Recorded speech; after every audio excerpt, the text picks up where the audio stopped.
Okay, hello and welcome. My name's David Clarke. I'm an Agile coach. I work a lot in Telstra and so on, increasingly moving into the SAFE area, but I don't want to talk to you about SAFE today. I want to talk to you about chaos. Those of you who saw my earlier lightning talk, there's about a 2-minute overlap, for which I apologise. I just want to make sure that our context is shared and that we're all speaking the same language. Okay, so today I want to talk about exploiting chaos in your projects, and more importantly, how to get your project manager to approve your plans. It's all very well to have these wonderful agile plans, and they tend to hit a project manager who shoots them down, says, sorry, there's no budget for that, it's out of my scope. Now, I am a project manager. I'm a Prince 2 certified project manager. I find Prince 2 works really well with agile, and I am very persuadable. So let's get started. The dream. I want to understand how my projects became vulnerable to risk. It started off so well, it started off so great, it was bulletproof when I started. How did things go so wrong so fast? Then I want to create projects that are not just resilient, but actively benefit from these unexpected risks. At the beginning of the project, I always say, okay, guys, what are our risks and issues? I put them on a board, and none of them ever happened because they're the ones we expected. It's the ones we didn't expect that kill me. Okay, I want to be able to benefit from the unexpected, not be killed by it. So sometimes on the way to the dream, you get lost, but you find a better dream. That's what I'm going to be talking about. So again, I apologise, there is some commonality between this talk and the earlier one. That is because I want to make sure that we're sharing a context.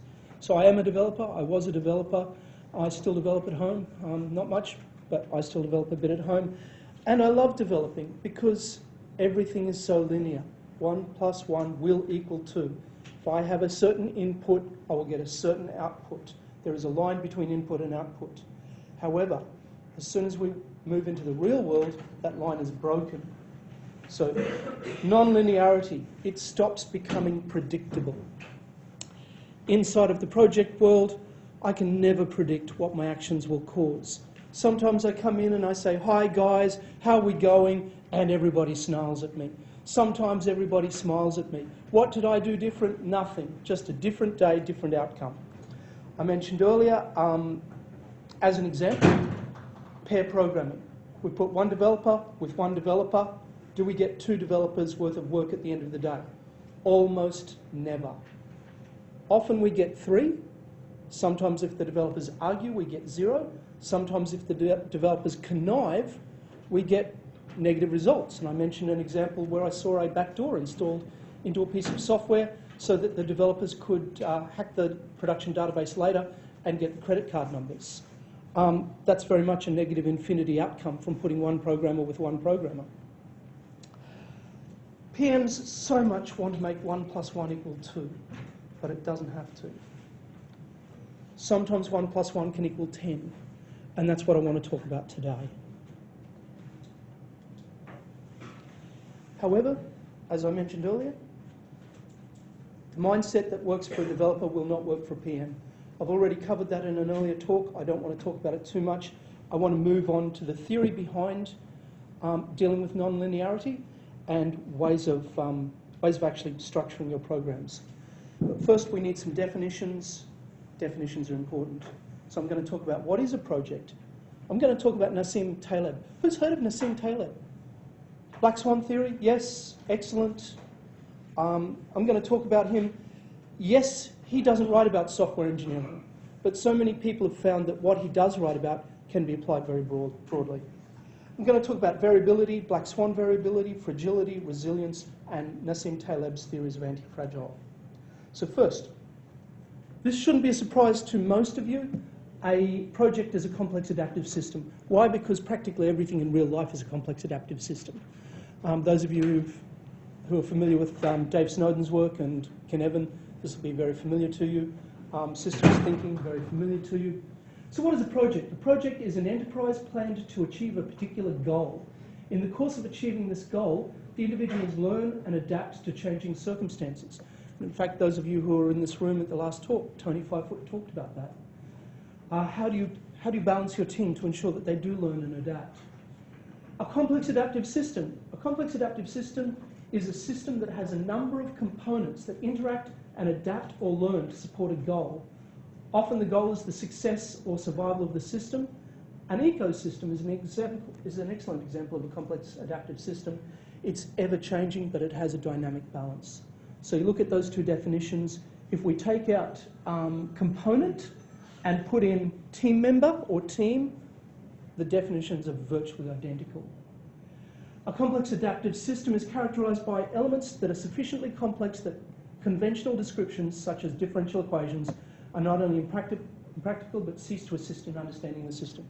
So when I'm running a project, could I describe it in differential equations? Possibly, given enough time. Would it help? Not at all. It's just too hard. As a consequence, the course of the system, or in my case the project, is not entirely predictable, and that's what hurts. That's what I want to talk about. So who's Nassim Taleb? Taleb is now a professor specialising in randomness, uncertainty and risk in complex adaptive systems. He is now the scientific advisor to the International Monetary Fund and is the author of The Black Swan and a number of other books on complexity and uncertainty. However, prior to 2007, prior to the global financial crisis, he was a hedge fund manager.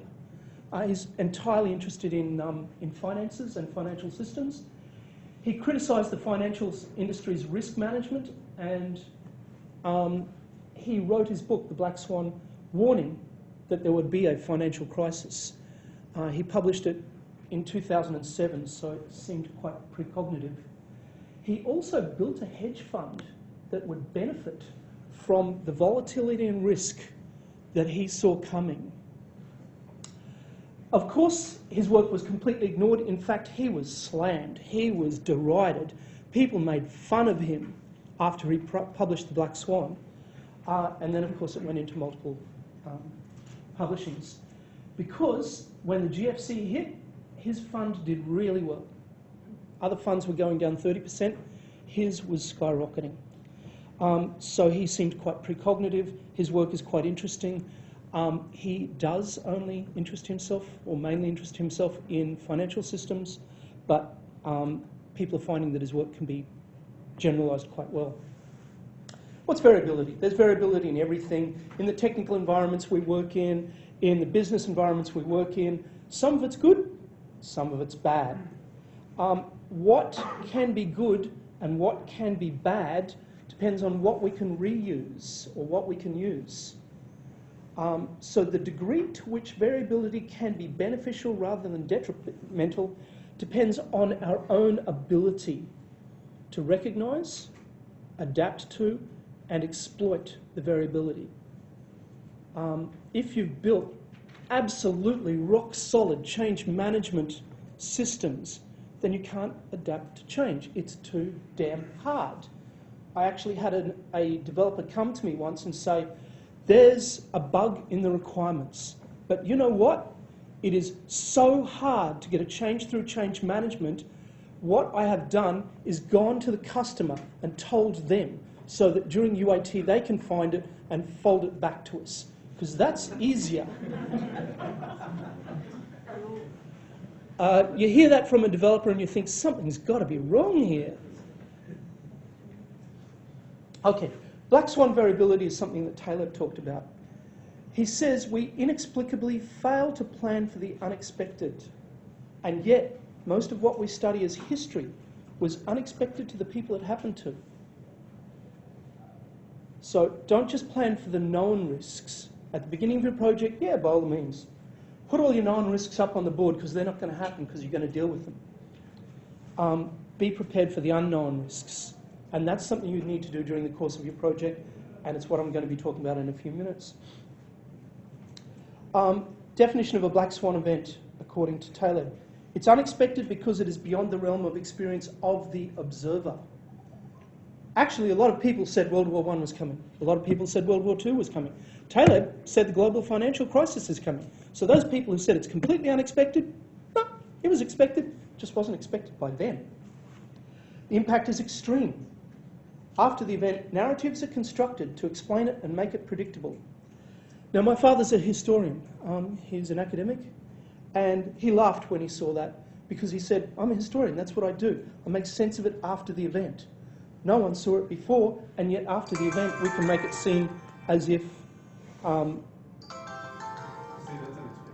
Yes. That's why. Yeah. Sorry. We can make it appear reasonable after the event. Okay. Next definition, fragility. Systems that break or suffer when exposed to unexpected variability, chaos, randomness, they're fragile.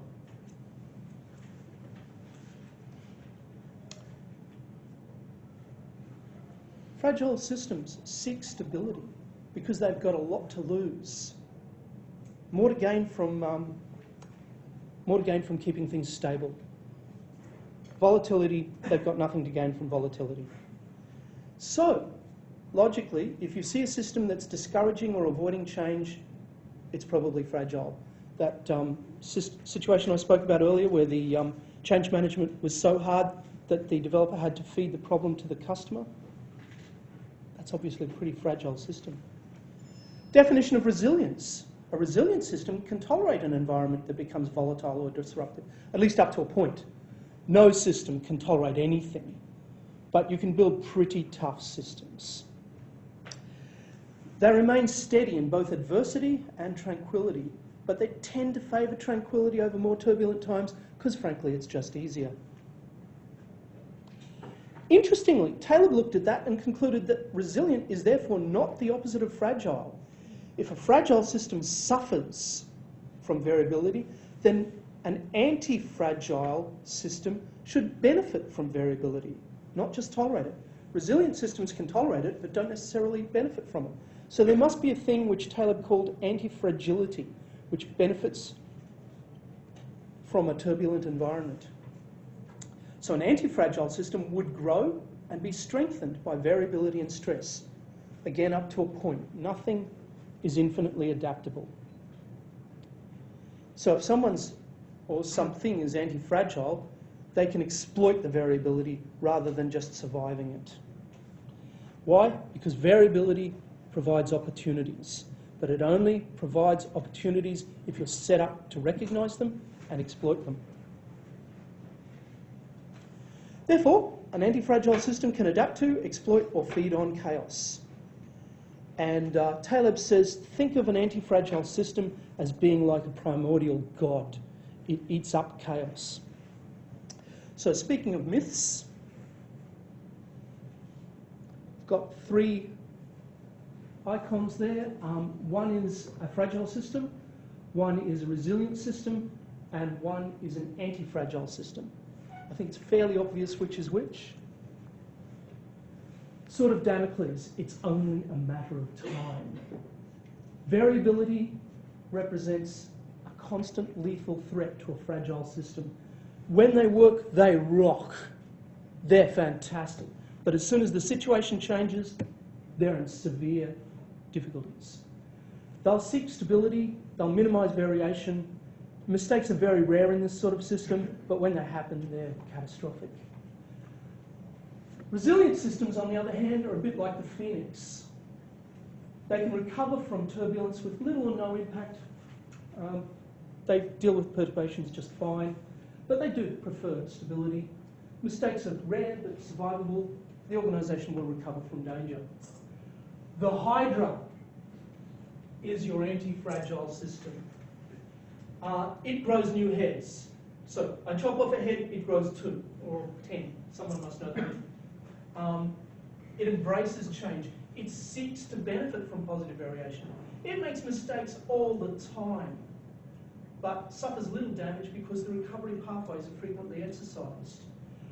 That's something that really you need to bear in mind. If you're never making a mistake, then you're never exercising your recovery pathways.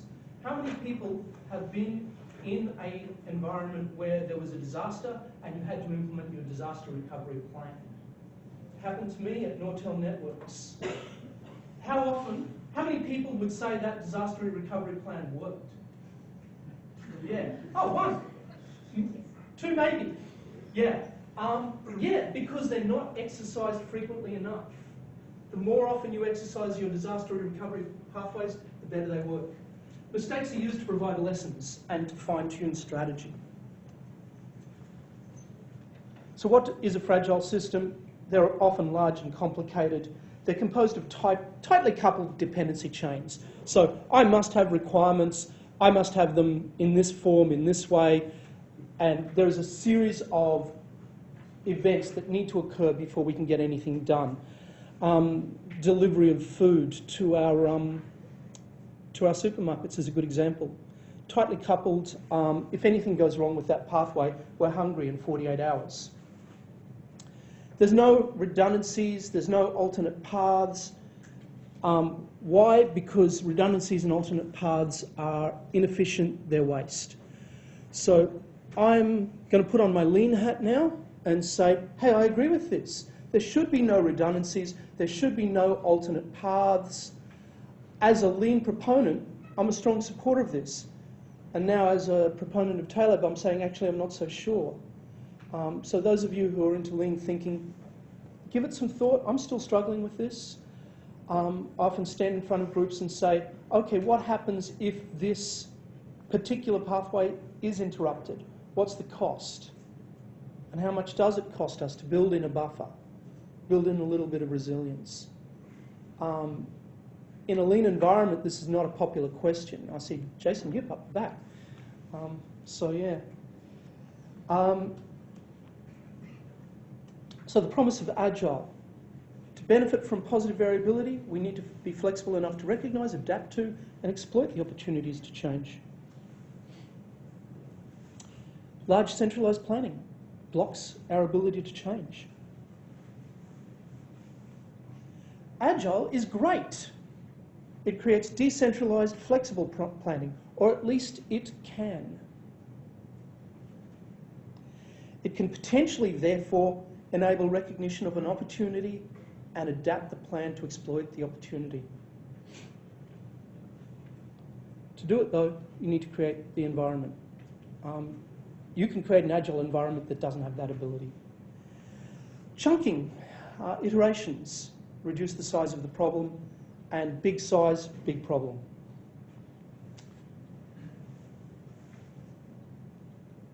Regular reviews of the alignment of what we're doing to what we should be doing.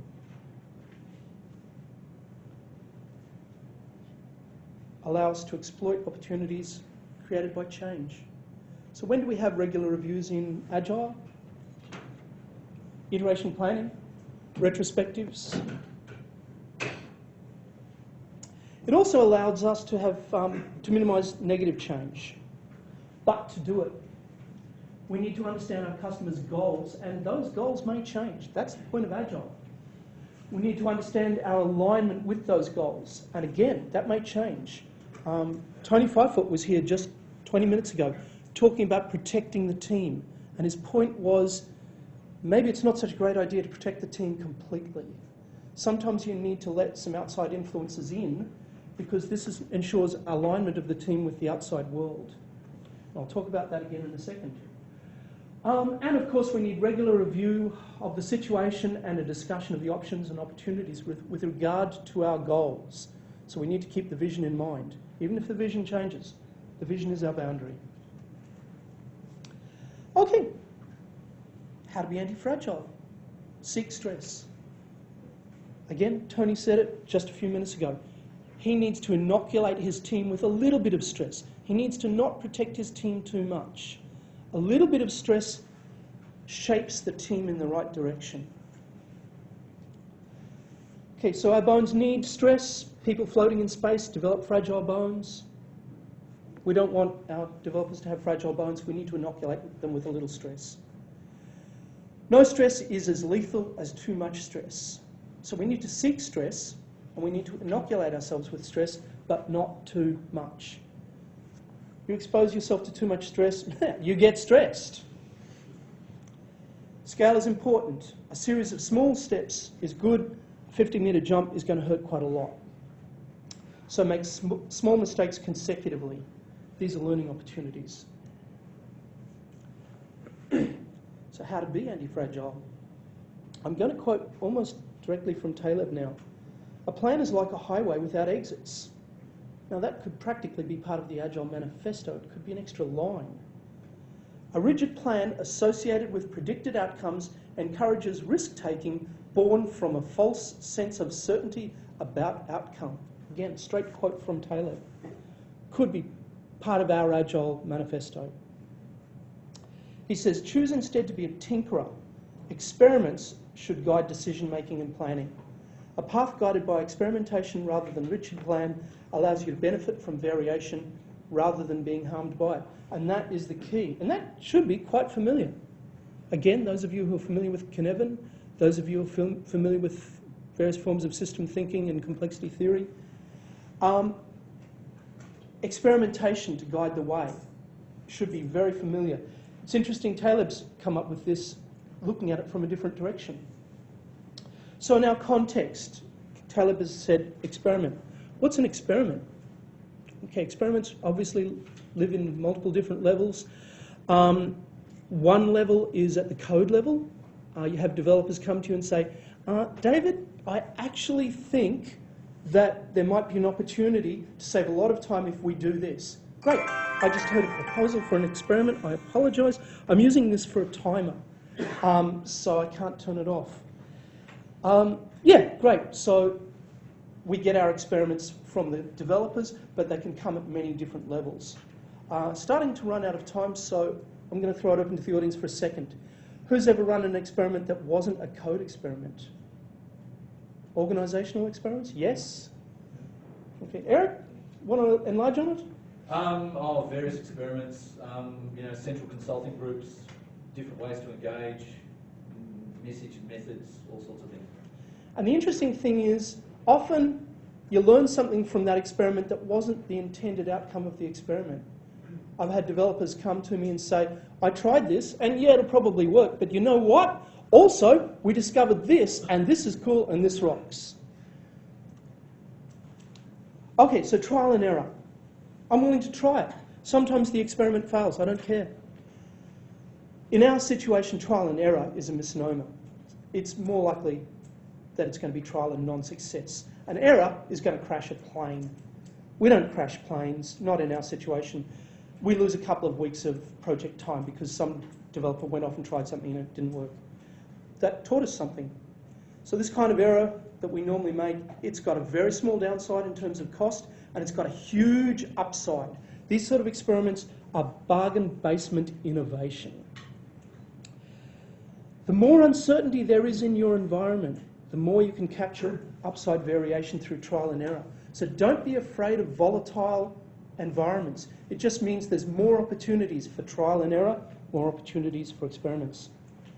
So Taleb said, and I'm going to quote again, it is in complex systems, ones in which we have little visibility of the chains of cause and consequences, that trial and error has been shown to vastly outperform. And he says, take the most opaque of all, cooking, which relies entirely on the heuristics of trial and error, as it has not been possible for us to design a dish directly from chemical equations. I don't cook much, but certainly I get what he's saying here. And he says, we take hummus, add an ingredient, say a spice, taste to see if there's an improvement from the complex interaction, and retain it if we like the addition. Critically, we have the option, but not the obligation, to keep the result, which allows us to retain the upper bound and be unaffected by adverse outcomes. So what's he saying? I add a hint of chili. If I like it, keep it. If I don't like it, how much did it cost? Practically nothing. Okay? In our environment, keep the experiments small, keep the upper bound. If it didn't work, what did it cost us? A week of developer time, maybe. So the key here is optional acceptance of outcome. Because we have the option to refuse the outcome of an experiment, the upside of trial and error is always greater than the downside. Actually, not always. We'll talk about that in a second. Again, I'm going to talk about scale. Repeated small doses of medicine might be good. Take it all at once, it's lethal. Jumping up and down 1 metre 50 times makes you stronger. Jump from a 50-metre cliff, it's lethal. How does that apply to organisations? Big organisations aim for economies of scale, but a big scale means a big mistake. Okay? Try and keep your projects small, keep your experiments small. Opt for the small. Big is fragile. So nonlinear systems, we talked a little bit about it at the beginning. Nonlinear predictability, well, often it isn't. We're going to talk about how-to strategies, and finally we're going to get to how to get your manager to sign off on your strategies. How to optimize your project. So nonlinear predictability. Kinevin, Dave Snowden's field of thought, says that we're constantly dealing with complex adaptive systems. They're nonlinear, and therefore outcomes are very difficult to predict. Okay, so fair enough. In software development, I measure my velocity. I use a burn down chart for iterations. I use a burn up chart for the project. And I can frequently achieve linear velocity. If my project is inherently a complex adaptive system and is inherently unpredictable, how am I achieving linear velocity? I'll let you think about that and maybe apply what I'm about to talk about. We'll see if we can come up with an answer. Okay, I've already talked about small and large experiments. Keep the downside of your experiments small by keeping your investment small. Keep your experiment small. The chances of success in an experiment are increased if you select experimental areas where benefits are huge. So people often talk about Fleming's discovery of penicillin as being an accident. Yeah, it was. He wasn't looking at mold on sandwiches. That was the accident. But he was looking for antibiotics. So he had the wherewithal to actually test the mold when the accident occurred, and he had the frame of mind. He was looking for antibiotics. He was in the right frame of mind to benefit from that accident. And he was working in the right area, and he had the right technology, so he was ready to benefit. He was ready for a nonlinear benefit. So not all situations offer large upsides. I mentioned earlier, sometimes experiments just aren't worthwhile. The payoff from your experiment depends on the degree of difference between the potential benefit and the potential cost of the experiment, but also the volatility of the environment. The more volatile the environment, the more opportunities you have. This is kind of important because people run away from volatile environments. Volatile environments offer larger payoffs because they offer more opportunities. I'm not saying it's easy, but I'm saying it might be worth considering. Personally, I still run away from extremely volatile environments. But that last factor is often missed because people have a propensity to hate uncertainty. I'm no exception. Okay, how do I persuade my project manager to invest in these experiments? I am a project manager, so it's easy for me. The developer comes to me, he says, I've got an idea, I say yes. But when I'm not a project manager, how do I do it? Actually, PM methodologies say that we must allocate a contingency fund for risks and issues. Risks can be positive or negative. The magnitude of the investment should be based on the probability of the event multiplied by the magnitude. So, I can go to my project manager and tell him, I've got an investment for you. How much is he going to invest? It depends on the probability. It depends on the magnitude of the payoff, if it's an opportunity. And it depends on how much he's already invested in that area. He only has a limited contingency fund. I work in Hewlett-Packard. In Hewlett-Packard, PMs are expected to recognise both positive and negative variation when they're preparing mitigation plans. It is part of their methodology. It is part of the PMP methodology to recognise that. Do all project managers do that? Hell no. Mostly project managers think risks are negative. They're only negative. There's no opportunities in risk. That may need a little bit of education, but be aware that in project management methodologies, the money allocated for mitigation is also there for positive variation, not just negative. If they're not aware of that, you may need to send them a little bit of education. Take a look on the PMP website. Prince 2 also recognises this. We need to invest in positive, not just negative. Okay, so getting towards summarisation. My recommendations for maximising experimental payoffs. Keep your experiments small. Keep them frequent. Aim for areas with large potential payoff. Generally, your developers know where those areas are. Not necessarily at the beginning of the project, but as they work their way through the project, they're going to have ideas. Terminate your non-successful experiments as early as possible, but remember that non-success is an outcome. It will yield useful lessons. Learn and exploit those lessons. When do I not? Okay, when do I not opt for resilience? When do I not opt for experimentation? When there's a positive variation, it's pretty unlikely. Under those circumstances, be defensive. When experimental cost is prohibitive or experimentation is blocked. Okay, how to create a system that can't benefit from variation. Your attitude. The backlog is composed of user-defined stories. The team has no role in the user definition. Okay, I'll march on, I'm afraid, because I am running over time, strangely. How to provide an anti-fragile, agile environment. Provide mechanisms by which your team members can add to the backlog. They should be able to propose spikes. They should be able to propose variations. Leave them a little slack for thinking. Create plenty of opportunities for them. And make the experimental proposal process easy and fast. Okay? If it's too slow, they won't be ready. By the time the experiment has an outcome, it's too late.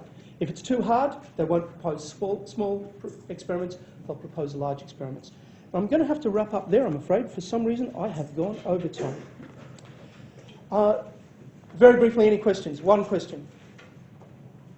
No? Okay. Sorry. What's an example of a positive risk? Developer comes to you and says, I reckon that if we do this, instead of things going really badly for us, things are going to go really well, and I can save 10 weeks of developer time. Happens quite regularly if you open your way up. He has to do an experiment to prove his concept. When he does the proof of concept, bang. I have to go to the PM to get approval for that proof of concept, though, because that is a technical spike. Okay, thank you, folks.